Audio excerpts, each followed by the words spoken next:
Hi, thank you for allowing me to join this webinar. So I'm Phanin. I am with Phnom Penh Autonomous Port.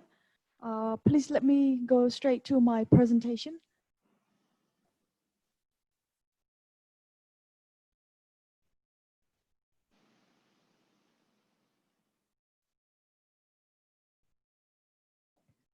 So for my presentation today, I will focus more on the ports in Cambodia, especially Phnom Penh Autonomous Port.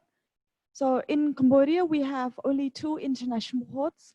One is Sinukville Autonomous Port, the seaport. You can see at the bottom. And we are Phnom Penh Autonomous Port. It's a river port in the capital city, Phnom Penh in Cambodia. To access to our port, we are using the Mekong River, which is more than 300 kilometers inland. More than 200 kilometers is in Vietnam territory and more than 100 kilometers is in Cambodia territory. So to access to PPAP, we only have 4.5 to 5.5 meters draft. And we are using small barges. The capacity is only about 200 TUs. But the advantage is, even though it's small barges, we have more frequency. So in a week, we have about 20 small barges coming. For PPAP, we have 6 of our own terminals. If you look on the right-hand side, at the top, we have UM2 terminal in the northern part of the country. In Phnom Penh, we have 3 terminals, kilometer number 6, TS3 and TS1. They are more of a multi-purpose terminal and passenger terminal. We have LM17, which is our biggest container terminal. And lastly, we have Kahraka terminal, which is at the border of Cambodia, Vietnam. A bit about the 2 ports. So at the beginning of this year, when we started to have the effect of the coronavirus, first our logistics was a bit disrupted because China was having a big impact, and we had some issues getting raw material from China for our garment factories in Cambodia. And once China situation improved a bit, the situation in USA and Europe became a bit got worsened. So again, our garment factories were supplying to USA and Europe. So now that China can supply us with the raw material, but the consumers are slowing down because of the situation in USA and Europe. So at the beginning of the year, we saw a lower increase than the previous year. But for 8 months of 2020 compared to 8 months of 2019, for PPAP, we saw an increase of 6%. It's lower than our forecast. We initially planned 10% increase, but actual is only about 6%. For the remainder of the year, we might see a slight decrease or maybe the same level as last year.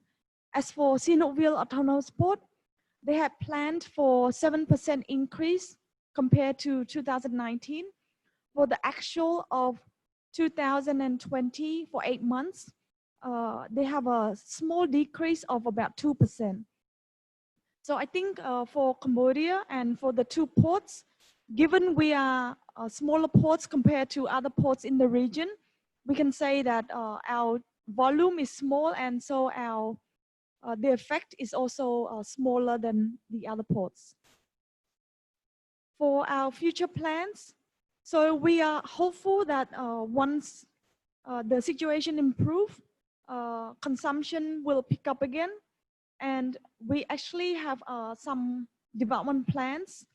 These development plans has been put in place since before coronavirus happened, and we will see how the situation will improve next year. If things improve quite quickly, then we will go ahead with our development plans. But if it is not as positive, then we will push back our development plans to maybe 2022. But so far, we plan that we will have our port expansion completed by next year. So if you look at the pink color, that is our phase 1, which we started operation in 2013. The green color is our phase 2, which we completed in 2018. So phase 1 and phase 2 combined gives us a capacity of 300,000 TEUs. And last year, our traffic was 280,000 TEUs, so about 95% of capacity. And this year, if we receive about 6% increase, then we will be operating at our full capacity. Luckily, we are doing our phase 3 expansion, which is on the far left, the purple color. We have been doing this since the beginning of this year, and it will be completed by 2021. Once completed, our total capacity will be 500,000 TEUs. And the yellow part is our phase 4 expansion plan. For this one, we will see how the situation takes place in next year. And if it's not so positive, then we will push our phase 4 expansion to later on. For some future plans, again, these have been planned before coronavirus happened. So for the solar farm, the oil cargo terminal, the shipyard and special economic zone and specialized bulk terminal, we are working with a partner. They are doing a feasibility study on this. If the result is positive, they hope to start some activities next year. For the expansion plan, it will be PPAP's own project. And lastly, our sub-feeder ports. So as I informed you, we have 6 terminals, but we plan to create additionally 3 more terminals. So our purpose is to increase the use of river for transportation, especially for domestic and especially for agricultural products. So this is the end of my presentation. If you have any questions, please leave them below. Thank you.